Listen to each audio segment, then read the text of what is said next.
Hello everybody, welcome to the Mash and Drum Whiskey Room. My name is Jason C, and if you're a subscriber, thanks so much for the support. If you're new to the channel, looking for the latest in whiskey and bourbon news and reviews, you have found the right place, so hit that subscribe button below and hit that bell notification so you know when I'm releasing a new video, or you could join in one of my live streams.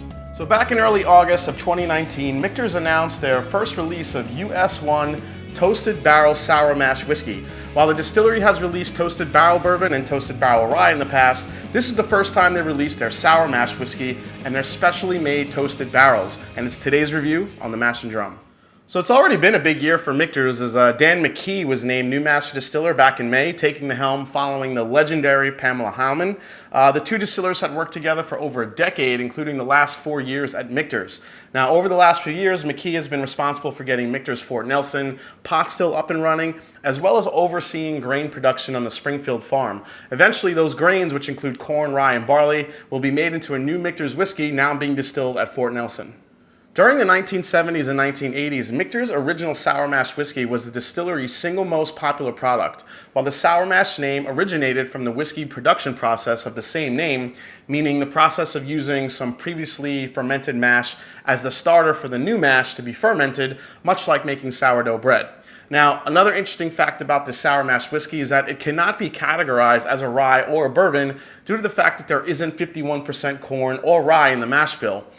This whiskey disappeared from the market in 1989, and Michter's brought it back in 2012, where its introduction to the US1 line of whiskeys. Master of Maturation Andrea Wilson explained that the toast profile used to finish the Toasted Barrel Sour Mash is different from both the toast profile used in the Toasted Bourbon and the toast profile used for the barrel strength rye. Now, a milder toast was chosen to enhance the flavors of the US1 Sour Mash and provide a hint of campfire on the finish. After evaluating different degrees of toasting, we selected a level that would provide the toasty profile people enjoy while complementing the elegance of the sour mash whiskey she added. So here's a close-up of the bottle. This is a limited release, bottled at 86 proof, aged in a new charred American oak barrel, and then finished in a toasted barrel made from 18-month-old air-dried wood. This is available now in select markets for about $60. So let's crack it open. Let's get a nice pour. I have had a few sips of this one, and I'm eager to compare it to the regular sour mash offering with you guys. So let's get into it. So while this opens up a bit, I want to talk a little bit about barrel toasting. Now, before whiskey goes into a barrel, that barrel must be charred. How long the barrel burns, from just a few seconds to a minute or more, determines the charred depth. Charred wood acts as a filter, changing or eliminating various congeners in the distillate. Congeners are substances produced during fermentation that give whiskey much of its taste and aroma, but there are good congeners and bad ones as well. Some of the bad congeners are eliminated during distillation. The charred barrel takes care of the rest. So toasting a barrel is another way of treating wood, although it is less common. Now, incidental toasting occurs during the charring process as heat creates sugars and creates a toasted layer below the char level. That incidental toast is limited, however, because a barrel can only be burned for so long before it starts to lose structural integrity or start breaking apart. Now, what Michter's does here is pre-char toasting, which releases more sugars that can be extracted during the maturation process. Variations in toast time and temperature, as well as in char level, create different flavor profiles. All right, so back to the whiskey. Let's take a look at the color real quick. Definitely a lighter color, kind of a lighter honey. It's not too dark, man. This is 86 proof, so it doesn't have a lot of proof to it. It's going to be a little bit lighter with some of that water added in there. Actually coats the glass pretty good for something 86 proof, so let's go into the nose and see what we get. So this is an absolute butterscotch toffee bomb on the nose, right up front. I mean, it's like deep, rich brown butter. And then you cook it down, then it starts turning. You get some nice caramel flavors coming out of there with some sugars. A little bit of getting a nice citrus note in there too. Trying to decide if it's orange or maybe lemon. There is a little bit of a smoke note in there. I wouldn't say it's campfire, but I think it's just some oak char from the toasting process. It's extremely sweet and inviting on the nose. I mean, it's really nice on the nose. That buttery toffee, vanilla, a little bit hit of a citrus note really comes through really nicely. All right, let's go into the palate, see what we get. Cheers. This is one of those whiskeys where the what you get on the nose definitely matches the flavor here. This is very, very rich in caramels, vanillas. I always say those one of those Werther's original candies when it's kind of a darker and richer type caramel flavor profile. Definitely getting that in here. The first sip is leaving kind of a nice finish, but I know when I go into some more sips here, it's going to probably fade away a little bit. So let's see what sticks around. Here we go. Cheers. All right, so what I like about this one is you're getting that spiciness that you get from a nice toasted whiskey from a toasted barrel. There's a spiciness to it that kind of lingers around right on the mid palate, right on the sides of your tongue. In the beginning, though, it's all butterscotch, sweetness, vanilla, a little bit of honey there. You are getting a little bit of that citrus, but I love that spice that's right on the side, probably from that toasting. Something that I don't think I've gotten from the regular sour mash, but we'll do a comparison a little bit. Let's go for another sip. Yeah, this one is actually coming through now a little bit of a chocolate too. Getting a spicy chocolate type aspect. If you ever had chocolate with red pepper or chocolate with black pepper in it, it kind of gives that lingering type of finish on it. But yeah, still up front, extremely sweet, very butterscotch forward, vanilla. Definitely really, really tasty whiskey. Man, I would love to taste this at like a barrel strength or a barrel proof to kind of get the intensity of those flavors. But, I mean, this is a really dangerously easy sipping whiskey. There's a lot of cool flavors in here. Let's go for one more sip here. Cheers. Yeah, so the finish for me is just kind of non-existent right now. There's a little, the one thing that's hanging around is kind of that spice and chocolate note. But if you're looking for like a long lingering Kentucky hug, this bottle's not going to give that to you.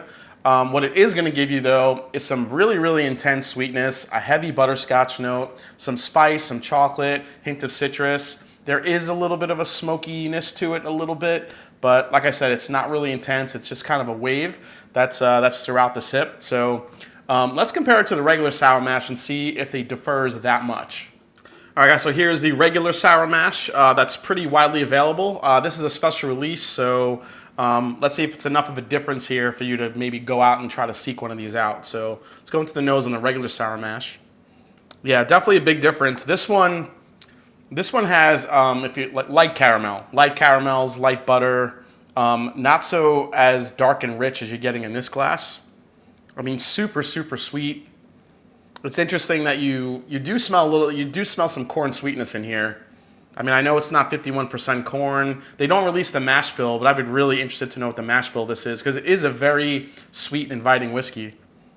A lot of vanillas. I'm picking up way more citrus in this one for some reason. I think maybe the oak toasting kind of overpowers the citrus in this one a little bit more. It's just a little bit deeper and darker and richer when it comes to the butterscotch. But this one, I think, because you're not getting that toasting, you're getting more of a sweetness to it, and you're getting more of those citrus flavors that are coming through. Definitely like an orange. There is a little bit of a spiciness here as well. Man, but when you compare them, yeah, there's no milk chocolate type aspect in here. It's all in here. That toasting really adds another level of flavor here. But this one's really sweet. This is also the same proof. This is also 86 proof, so they're both the same proof point. Let's go for a sip of the sour mash. Cheers. That one kind of has the same experience, only it's just brighter and lighter. You get the butter, you get the caramel. You're definitely getting some more citrus here. There is a little bit of a spice there on the back end. Really, really good. Let's compare it to this one.